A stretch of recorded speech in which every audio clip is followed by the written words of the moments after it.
Today, I'm going to show you how to align the mirrors on our laser cutter. Open up the side panels on the left and right of the laser cutter. These will change the alignment of where the laser will hit. If you turn this knob to the right, it will make the laser go down, and if you turn it to the left, it will make it go higher. This knob makes the laser go at a diagonal. This other knob makes the laser go left and right. Turning these knobs are micro movements, so change them slowly, then check where the laser lands. Layer up a few pieces of tape before putting it on the mirror. Before you click pulse on the control panel, make sure you turn down the voltage knob right above the control panel. Check where your laser lands on the tape and rotate your knobs as necessary. Move the laser closer to the front and repeat.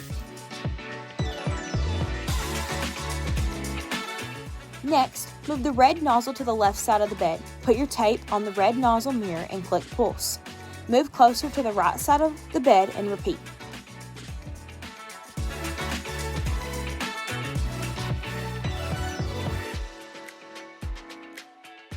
Click the ZU on the control panel and click and hold the right arrow to make the bed go down. You only need the bed to go down a little bit. Put one piece of tape on the bottom of the nozzle and make sure when you take the tape off you will see an imprinted circle. Click pulse and make sure the laser lands in the middle of the imprinted circle. If not, change the knobs on the red nozzle as needed.